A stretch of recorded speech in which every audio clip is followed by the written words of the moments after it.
Мысалға, Бауыржан аға, арақ ішетіндер болады, араққа тәуелді, анашаға тәуелділер болады, темекіге, ойынға тәуелді адамдар көп та қазір. Құмарлыққа, Соның бойында сонда жындар болғаны ма? Қалай болғаны? Негізі жын мәселесі ғой. Бұл қазіргі заман ше. Менің тәжірибемде болды да, психолог маман ретінде. Мамасы келеді, балам үйге келеді дейді да, әп-әдемі отбасы бар еді, одан да ажырап кетті дейді. Үйге келеді, бір апта зорға шыдайды дейді. Бір аптадан кейін жоқ кетеді дейді. Бір апта 10 күн баламды көрмеймін дейді. Өзі бір түйір бала дейді да. Сондай кісілер келетін болса,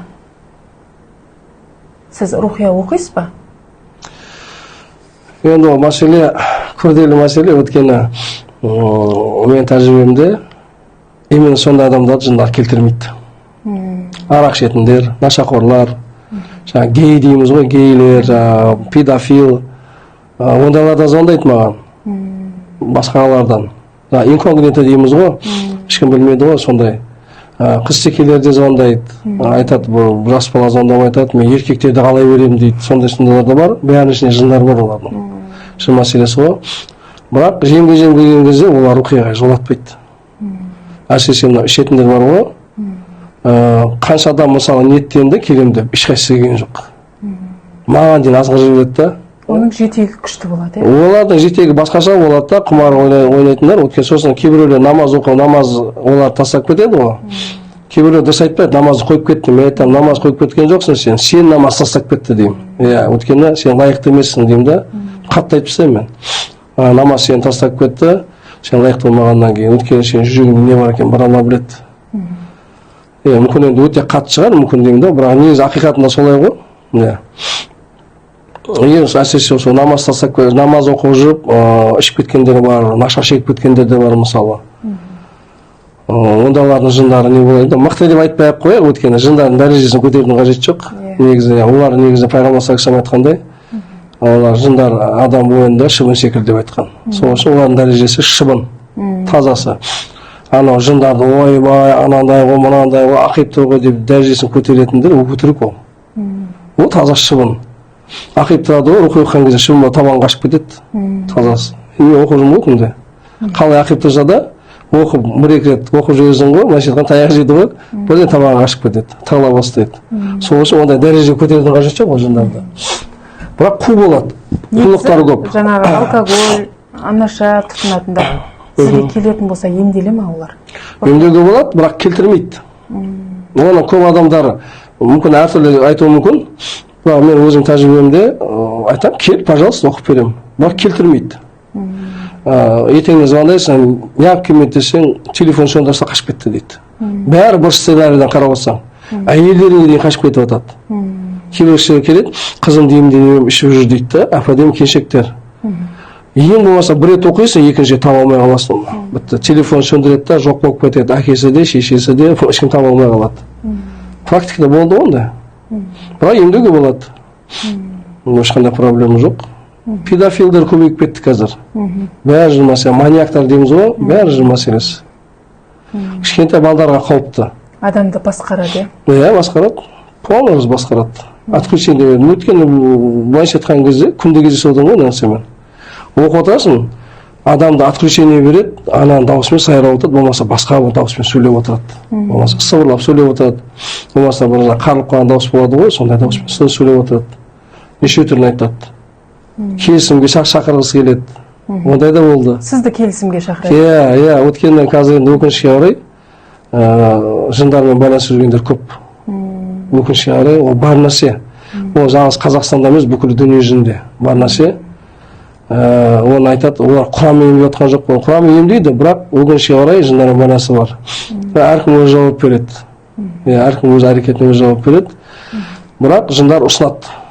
Ұсынады кәдімгідей, сиқыр үйретейін ба? Сізге ұсынады, жалпы рухиларға ұсынады. Соны кейбіреу қабылдап қояды. Оны бірақ ешкімге айтпайды ғой, мен жындармен жұмыс істеп отырмын деп. Бірақ істеп жатқан әрекетіне білуге болады. Сосын көбісі әп-әдемі Құран бастайды да, қарасаң намазхандар. өкінішке қарай деп отырмын, өкінішке қарай ападем құранмен бастайды да ары қарай бірдеңелеп шіп деп сыбырлай бастайды. Ол уже сиқыршының тірлігі ол. Таза рухи Құран аяттарымен сосын дұғалармен оқиды. Анық оқылады. Бисмилля, Аллахумма. Алладан жәрдем сұрайды, сосын Құранның аяттары үзінділері оқылады, сөйтіп шығарылады. Әркім өзінің проблемасына қарай да.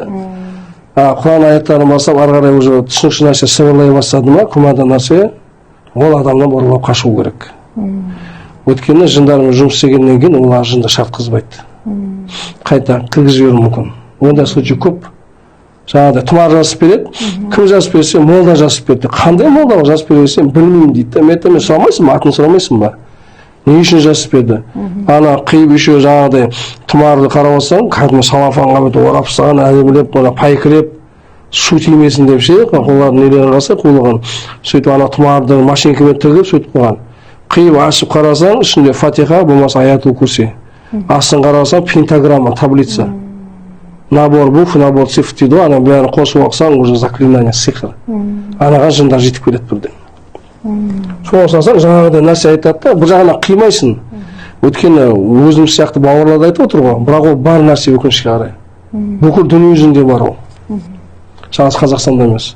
Жындар өйткені қулық жасайды. Анау бұл жерде алданып қалатындары, енді ол ана оқитын рухи бір ақымақ деп айта алмаймын. Бұл жерде тек былайша айтқанда популярность. Популяр, сосын адам көп тарту, түбі ақша табу ғой. Шынайы мына Алланың разылығы емдеу, онда адамдар көп емес. Шынайы ниеті. Аудитория жинау, ол негізі шариғат бойынша, оның да фатуасын шығарып қойған, мысалы, шейхтар. Аудитория оқыған категоричный болмайды. Өйткені жаңағыда мен айтқанда уасуас кетеді. Бір екіншіден көп адам болғаннан кейін әсіресе әйел адамдарда көп нелерде әуреттері ашылып қалады. Өйткені есен танып қалады ғой. Сонда масқарасы шығып қалады. Оны біреу көріп қояды да, таныстары болып қалуы мүмкін біреу. Сондай болмас үшін адамды жеке-жеке оқыған жақсы. Ешкім білмейді, ешкім көрмейді. Қасында әйел адам болса, өзінің махрам дейміз ғой, сопровождение. Ер адам болса, ағасы, інісі, әкесі болу керек, махрам. Ер адам болса, өзі келе береді ғой енді. Сондай нәрсе. Бірақ коллективно нежелательно. Сосын сапасы болмайды ғой. Өтірік айтудың қажеті жоқ қой. Мысалы жаңа тұмар жайлы айтып жатырмыз ғой. Адам бойына тұмарды салып жүреді да, бұл тұмар мені қорғайды деп ойлайды. Бірақ ол оған қасірет әкелуі мүмкін да, иә? Солай ма, менің түсінігім бойынша? Қасіреттен бөлек ол деген көп проблема алып береді ғой. Негізінде тұмарда, мынау көз тұмардан қорғамайды, Алла қорғайды. Алла тағала өзінің періштелерін жібереді, ол періште Алланың әмірін орындайды да қорғайды. Жаңағыдай негізде шариғатта тұмар жоқ. Кім не айтса соны айта берсін. Шариғатта мен де кеше туған жоқпын. Біз де оқып жатырмыз ғой, алхамдулилля, білім алып жатырмыз. Шариғатта тұмар жоқ. Суға оқуға болады, дем салып ішуге. Зәйтүн майында болады. Сондай нәрселерге болады. Жаңа тұмарға болмайды. Жаңа қамшымен ұру нелер, ол шариғат жоқ, қылғандыру жоқ қой. Мысалға менің практикамда болды. Бір ханым өйстіп рухия оқуға барған кезде молдалар айтқан, оливковый масло алып келесің, тұз алып келесің, сосын шай алып келесің деп айтқан. Ол дұрыс па? Қалай ойлайсыз? Негізінде тұзға оқылу уже сиқыр болады ғой. Зәйтүн майына оқылады, өйткені зәйтүн Құранда бар. Өттинева зәйтун, отури синин деген аят бар. Сонда үйіңе барып тұзға, ваннаға түсу керек дейтіні ол дұрыс емес пе? Жоқ, ол енді былайша айтқан кезде ең таза су ғой. Суға дем салынады, соны ішеді. Соны жаңағыда ауырған жерге жағады. Сөйтіп ол жақсы. Ол сиқырдың күшін жояды. Зәйтүн майын ішуге де болады. Қара зере майы бар ғой, онда оқуға болады. Ол өйткені бәрі хадистерде, Құранда бар нәрсе. Мысалы. Ол дозволенный. Болады. Өйткені көп адамдар айтады, тұзға оқып берді. Мен мысалы бір үйге бардым отбасына, жаңағыда тұзға оқып берген, сосын тұмар қарасам, 20 шақты тұмар, арсам ана бәрі сиқыр. Тұзға да оқып берген. Ана үйдің егесі келіншек айтады да, үйімізде бір жүр дейді да, кәдімгідей. Сосын үйде отырсаң дейді да, сыртқы есікті бір ручкасын бүйтіп басып тұрады дейді. Мынада боковойда терезесі бар, бүйтіп қарасаң ешкім жоқ дейді, бірақ есікті басып тұр дейді. Ана сиқырды охранник жүр да, уже қарауылдап. Сосын мен келіп үйін тазарттым. Үйін тазарта бастаған кезде, бәрі бөлмесін келіп тазартып келдім да, ең соңынан кладовкаға келіп неғылған кезде, сыртқы есікте тас еткеннің дыбыс шықты, қашып кетті ана сыртқа. Оны естіліп тұр. Оларды айтты, естідік деп айтып жатыр да жаңағыдай. Ол сиқырдың охраннигі бар. Вот, сол үшін да ең дозволенный жаңағы су, зәйтүн майы, сосын қара зере майы. Сол жаңағы немен ұмытып қала бердім, соның несін. Сиямен жазады да, соны суға салып оқиды. Ол енді маңызды емес, ол вспомогательный ғой, иә. Негізі основной рухия. Аналар көмекші ретінде. Бірақ судың пайдасы ол сиқырдың күшін жояды. Ішесің ғой, ішкен оқыған суды ішкен кезде бүкіл денеге тарайды да, клетканың бәрін тазалап шығады. Әсіресе мына ішкен тамақпен қосқан сиқыр, съеденный выпитый сиқыр деп айтады. Соларға жақсы көмек етеді. Өйткені ол бірден қанға тарап кетеді ғой. Сосын мүмкіндік болса хиджама. Хиджаманың пайдасы өте көп. Өйткені мынау сиқыр жасағанда жын кірген кезде түйін байлайды, сол түйінмен анау қанды ағзалардың маңызды жері бар ғой денедегі, сол жердің бәріне түйін байлайды бұлар. Сөйтіп адамның денесіндегі үш құрылыстар іштен шыға бастайды. Сосын да көбінесе онкология алып барады. Хиджама істеген кезде, бүкіл денеге бірден істеген кезде, бір мезетте істеген кезде, бұл жерде енді каналдар қосылған ғой денеде. Әйтеуір бір каналға тиеді да, сол каналға тигеннен кейін, әйтеуір бұл точка шыққаннан кейін уже бүкіл дене тазара бастайды. Қап-қара ұйыған қандар шығады, іртік-іртік, жіп сияқты да, сол шайтандардың түйіндері. Солар тазарған кезде адам ағзасы тазарады да, көп нәрседен құтылады адам. Денесі жеңілдей бастайды. Даже хиджаның өзімен жын қашып кетуі мүмкін. Менде болды онда практикада. Бірнеше күн оқисың, жақсылап пісіресің. Ана жын әптен нәрсе келген кезде хиджамаға жібересің, хиджама істеген кезде қашып кетеді жын болды. Ана адам бірден жеңілдеп қалады. Әркім өз методикасы бар ғой, былайша айтқан кезде. Мен сөйтіп жұмыс істеймін мысалы. Бәрін емес, бірақ кейбір адамдарға ашқынып кеткен, біраз жыл болады кіріп кеткен, кейбір 40, 50, 60 жылда да болады мысалы кіріп кеткен. Олар оңайлықпен шықпайды. Оларды жаңағыдай уже комплексті лечение дейміз ғой, комплекспен емдеу керек. Массажда керек, массаждың да пайдасы көп. Сосын адам бойында жын болса массажбен де білуге болады. Біріншіден массаж істеген кезде түйіндер болса, ол жындардың түйіндері бір. Өйткені оны массаж жасаған кезде көп болса 6 айға жарайды, 6 айда қайтып келеді. Оны қайтып байлап тастайды да, соның жолға түйіндерді.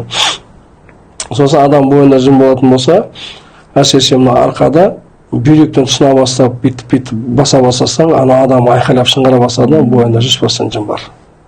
Сосын балтыр бар ғой, балтыр. Балтырды да резко басып жіберсең, адам бойында жын болса шыңғыр жібереді. Белгілері сондай. Табанда да точкалары бар. Енді әркім өзінің біліміне байланысты ғой. Сол үшін белгілері көп айтып отырмын ғой. Оның бәрін зерттеп өтсең, ақпарат көп шүкір Аллаға. Сіз білімді қай жақтан алдыңыз? Сіз қанша уақыттан бері осы рухия оқып жүрсіз адамдарға? Мен қазір 4 жылдан асты оқып жүргенмін. Оны жасатын нәрсе емес. Білімді әркім өзі іздейді ғой. Ұстаздарыңыз бар ма? Ұстаз бар Татарстанда. Кутум Хусейн деген бауырымыз. Ол ұстаз болғанда ол себепші болды. Мен рухия оқуыма себепші, мен сосын да сыйлағасын ұстаз деймін. Ол тек себепші болды, бірақ ары қарай уже мен өзім іздендім, өзім еңбегім. Күнделікті қазірге дейін шүкір Аллаға білім әлі іздеп жатырмын. Әлі де іздеймін деп ойлаймын. Енді адам баласы бесіктен қабырға дейін білім іздей береді ғой енді. Сол сияқты біздің мақсатымыз енді халыққа қызмет жасау ғой. Халыққа қызмет жасағаннан әркімнің мәселесі бөлек. Сосын күннен күнге уже адамдар келіп жатырды. Анау жындардың айласы енді былайша тағы да айтайын, дәрежесін көтермей қойық. Бірақ айлалары өте көп. Құлы көп. Солардың айласына байланысты бізде ізденуіміз керек. Өйткені келгеннен шығаруың керексің ғой. Неғұрлым болса тезірек шығаруға тырысасың ғой, бірақ енді көп нәрсе бізге байланысты емес. Бірақ жаңағыда біраз жыл кірген болса, уже біраз еңбектену керек. Жаңағыдай түйіндер байлап тастайды, қорғанып қояды, түйіндер аса тығылып қалады, соның бәрін шешпей ол жындар шықпайды. Мәселе сонда. Мысалға, сіз қазір Қызылорда қаласындасыз, иә? Алла қаласа, осы сізді жан-жақтан шақыратындар бар ма? Басқа Қазақстан? Бар, альхамдулилля, бар, иә. Құдай қаласа. Масштабқа шығу деген ойыңызда бар ма сізде? Бар, иә, Құдай қаласа, мен алдымызда 15-не уже билет алып қойдым, Алматы қаласына барамын. Жазда да бір барып келгем. көріп қайттым енді жағдай қалай, Рухияның жағдайы қалай, халықтың жағдайы қалай. Нақтырақ айтсаңыз, осы 2025 жылдың апрельдің 15-іне. Иә, осы 3 күннен кейін Құдай қаласа Алматы қаласына барам. Ол жерде күтіп отырған адамдар көп. Уже сізді шақырып жатыр, я перепискіде отырмыз, я мен ол кісілермен байланыстамын. Ол кісілер дайындалып отыр оқылуға. Енді әркімнің жүрегіне Алла өзі салып қояды ғой адамды. Емдейтін адам да көп, емделетін адам да көп. Сол үшін әркімнің өз жүрегіне Алла салып қояды. Сол адам өздікін тауып алады ғой. Енді мен өзім жұмысым тікелей сол халыққа қызмет жасау болғаннан кейін қай жерде көпшілік сол жерге барамыз ғой. Өйткені білім болғаннан кейін білімді тарату керек. Қай жерде сұраныс көп? Сұраныс көп, иә. Сол жерге барасыз, иә? Енді үлкен қала мегаполис қой. Сосын мегаполис болғаннан кейін Алматы қаласында сиқыршылар өте көп. Өте көп. Өйткені қазір адам өзі нәпсіне ерік беріп қойды ғой. Нәпсіне ерік беріп қойғаннан кейін уже алаяқтардың да нандар жүріп жатыр да. Алаяқтар адамдар алдап түсіріп сөйтіп емделем деп барып жүрген адамды ұрынып қалып аналар іштеріне жын кіргізіп жіберіп жатыр да. Сол мәселе да. Сосын іздене қиналады ғой, адам жаны қиналғаннан кейін, Құдай сақтасын. Сөйтіп әйтеуір бір жерден жәрдем іздейді ғой енді, иә. Сосын әркімді Алла тағала кімді қаласа өзі былай қояды, әркімнің жолы бөлек қой енді. Иә. Иншалла керек адамды Алла жібереді деп ойлаймын, иншалла. Иә. Мысалға сізде емделу тек офлайн ба? Иә, бетпе-бет. Бетпе-бет. Онлайн деген жоқ па сізде? Видеовызбен отырып деген секілді? Онлайн оқуға болады, ол онлайн запрет емес. Өйткені кейбіреулер жазады да, онлайн оқисың ба сен, бірден жаңағыдай сен бір сиқыршы сияқты болып кетесің да, субханалла. Ол дұрыс түсінік емес. Өйткені біз кино көреміз, қандай да ақпарат көреміз ғой, Инстаграм болсын, кино болсын, біз видео арқылы қабылдаймыз ғой, өтірік емес. Құран болса да, мысалы, Құран, мысалы, енді әркімнің үйінде қари жоқ қой, мысалы, көбінесе ютубтан, мысалы, телеграмнан тыңдайды, бәрі аудио. Аудионы өзі әсер етеді, қарабаса Құран тыңдаудан ләззат алып отырмын дейді да. Сол үшін информация бар нәрсе, радиода, мысалы, толқын көрінбейді, бірақ ол бар. Бүкіл радио толқын арқылы сен FM, мысалы, бүкіл дүниежүзін тыңдай аласың. Сотка, телефон. Толқын көрінбейді, бірақ интернет арқылы через спутник бүкіл әлеммен сен байланысасың, видеомен де сөйлесе аласың. Бар ғой? Бар. Сол сияқты видеозвонок оқуға болады, ол харам емес. Осы оның бір минусы помеха көп. Телефон зависать етіп қалады, помеха көп. Сосын кейбір моментте кейбір моментте көрінбей қалады, байқамаған, живой оқып отқан бақылап отырасың, былай анадан көрінбей қалады да, бетіп тұрады да, картинкалар жоқ бет қарасаң, уже басқа ракурста отырады. Сондай кезде жіберіп қоясың да, сосын бұл жындар видеоға помеха лақтыра алады. Кәдімгідей анандай бір адамның дыбысы сияқты сондай бір звуктар береді, ол жындар помеха лақтырады. Сосын постоянно жаңағыдай кейбіреулер даже жібереді видеоны. Рухи оқып жатқан кезде. Кедергісі көп. Даже мынандай нәрсе болған ма, менде басқа қаладан бір жастар келетін болды да, сөйтіп районда тұрады да, енді пойызға міну үшін қалаға бару керек. Аға, біз жолға шығып жатырмыз деді, хабарластық, содан кейін фото жіберіп тұрды. Сөйтсем машина, такси, капот ашық тұрды, ана машина май ағып кетті. Ол жерде таста жоқ, дымда жоқ, бірақ каким образом май ағып кеткен. Жындар уже кедергі жасап тұрды. Сосын аға, мына не дейтін, мен айтам, бұл васвас дедім. Сендерге міндетті түрде келу керек дедім. Келді, альхамдулилля, 21 күнде шығарып бердім, кетті. Әйелімен күйеуі? Әйел кісі, жоқ, семьясымен келді, бірақ әйел. Жас келіншек қой, Алла шипасын берді, 21 күнде тазарып кетті. Енді ол реклама ретінде айтып жатқан жоқ, жалпы деймін да, иә. Мысалға, қазір бала көтере алмаятын дейтін әйелдер өте көп. Қанша емге барсам да, иә, мынау жаңа жасанды жолмен де қазір болады ғой. Қанша жасанды жолға барсам да болмай жатыр дейді. Ол жағынан не айтасыз? Жатырын емдеп әйелдің. Иә. Оқып, рухия оқып, ол адамның бойына бала бітуі мүмкін бе? Алла қаласа біріншіден. Негізі бала мәселесі Алланың қалауымен болатын нәрсе ғой. Ол жерде енді бұл тақырып ше өте күрделі тақырып, өйткені адам бойына жын болса, менде мысалы рухияда сондай текстілер бар. Бұлар ер адамда, әйел адамда ұрығы шығатын кезде сондай бір неге цеп дейміз ғой, цептермен буындырып өлтіріп тастайды екен рухты. Сондайдың тексті бар менде рухияда. Сол үшін ол сиқыр арқылы болуы мүмкін, бедеулікке жасаған сиқыр бесплодие, да, сиқыр оқым деп айтады. Болды, менде бір жас келіншекті оқыған кезде, именно сол сиқыр оқымды оқыған кезде бүктетіліп қалған ол қыз. Ойбайлай бастады да, ішіндегі өзін сөйлей бастады. Өзіне өз контактқа шығып кетті да, сосын кім жасады деп айтып берді бәрін. Анау жасады, мынау жасады, не үшін бала тумасын деп, анау мынау деп айтып жатыр да. Бірақ ол міндетті түрде сиқырда емес, көз түйеме кірген жындарда кедергі жасауы мүмкін. Өйткені бұлардың мақсаты адам баласы көбеймеу, сосын адам баласы бақытты болмау. Жындар жалпы адам баласын қызғанады. Өйткені Алла Тағала адам баласын көркем түрде жаратты. Соны жындар қызғанады міндетті түрде. Сол үшін де бұлар мүмкіндік болса, дүнияға келтірмеуден амал жасайды. Сосын мынадай нәрсе менде қазір соңғы кезде көп кездесіп жатыр. Мысалы, жас келіншекке сиқыр жасалады, екі қабат кезінде, жүкті кезінде.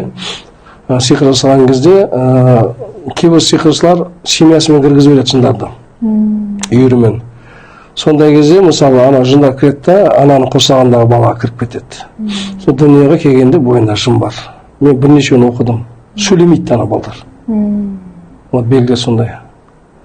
Болмаса бір кемістік болады. Жаңа ақыл естен да, кемістік болмаса, сөйлем болмаса, жаңағыда кекештік болады.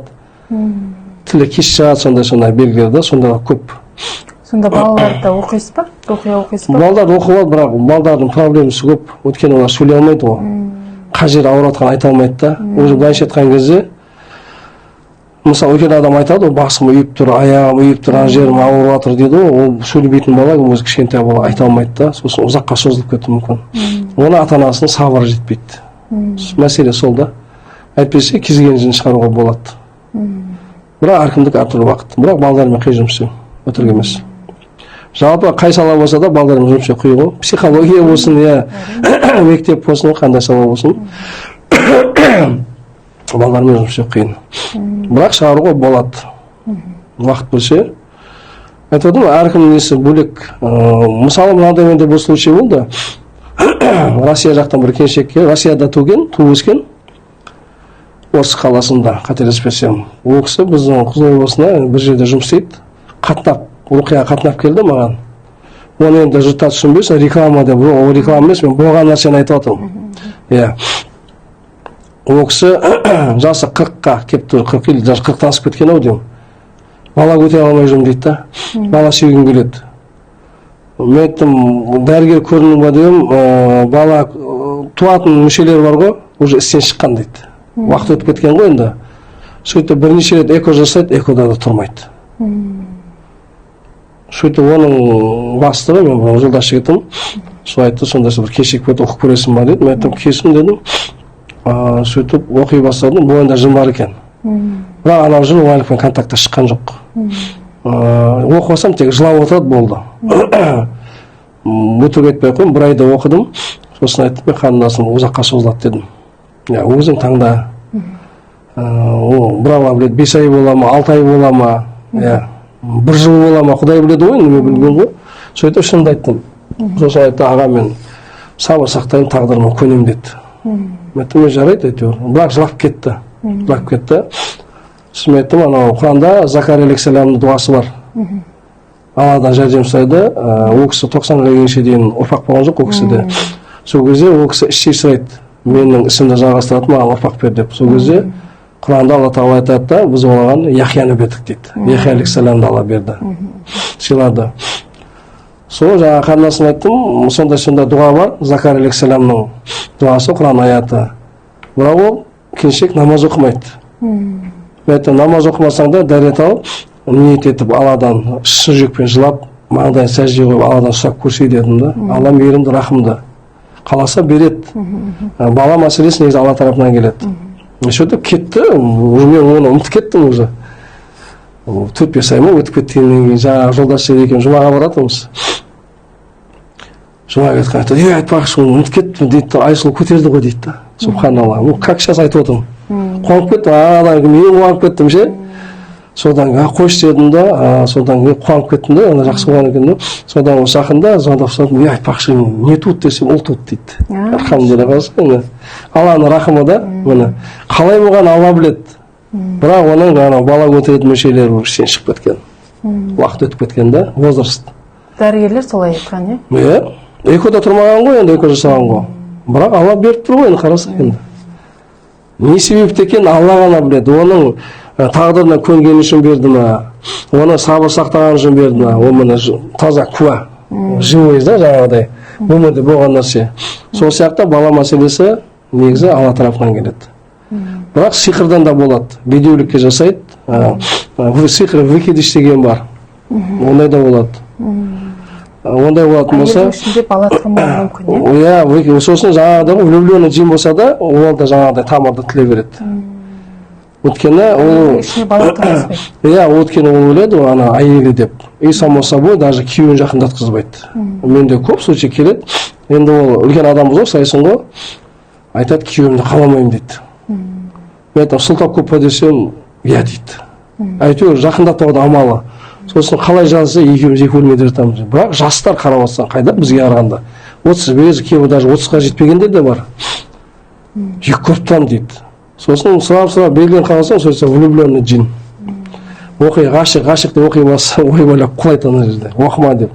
Сосын ғашықтар жылауық болады. Қалай сыр ашылып қалады ғой, бірден еңіреп шығады влюбленный жиндар.